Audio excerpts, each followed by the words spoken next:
ଆପଣଙ୍କର ଜାତକରେ ଯଦି ବୁଧ ଶୁକ୍ର ଗୋଟେ ଘରେ ଅଛନ୍ତି, ଆପଣ ବୁଧଙ୍କଠୁ ଏବଂ ଶୁକ୍ରଙ୍କଠୁ ଶୁଭ ଫଳ ପାଇବାର ଅଛି।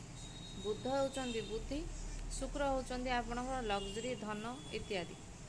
ଯଦି ଆପଣ ଉଭୟଙ୍କର ଶୁଭ ଫଳ ଆପଣଙ୍କୁ ପ୍ରାପ୍ତି କରିବାର ଅଛି, କ'ଣ କରିବେ? ଆପଣ ବୁଧ ଏବଂ ଶୁକ୍ରଙ୍କର ମିଳିତ ଉପାୟ ହେଉଛି ଛୋଟିଆ କଦଳୀ ଗଛ, ତାକୁ ନେଇକି ଆପଣ ଯେକୌଣସି ମନ୍ଦିରରେ ପ୍ଲାଣ୍ଟ କରିଦେବେ ଏବଂ ତା'ର ଦେଖାରେଖା କରି ସେ ଗଛ ଯେପରି ବଡ଼ ହେବ ତା ପ୍ରତି ଧ୍ୟାନ ଦେବେ।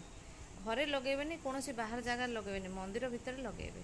କଦଳୀ ଗଛ ସେମିତିରେ ଦେଖିବାକୁ ଗଲେ ବୃହସ୍ପତିଙ୍କର କାରକ, କିନ୍ତୁ ଛୋଟିଆ କଦଳୀ ଗଛକୁ ଆପଣ ଯଦି ତାକୁ ଲାଳନ ପାଳନ କରି ଆପଣ ତାକୁ ବଡ଼ କରନ୍ତି, ଦାଟୁ ମନ୍ଦିରର ପ୍ରିମାଇଜ୍ ଭିତରେ ଲଗାନ୍ତି, ତାହା ବୁଧ ଏବଂ ଶୁକ୍ର ଉଭୟଙ୍କର ଉପାୟର କାମ ଦେବ ଏବଂ ବେଷ୍ଟ ଉପାୟ। ଆପଣ ଏଥିପାଇଁ କୌଣସି ଷ୍ଟୋନ୍ ପିନ୍ଧିବା ଦରକାର ନାହିଁ, କୌଣସି ଖର୍ଚ୍ଚାନ୍ତ ହୋଇ କୌଣସି ଉପାୟ କରିବା ଦରକାର ନାହିଁ। ଏହି ଉପାୟ ନିଜ ପାଇଁ ଆପଣ ନିଜେ କରିବେ।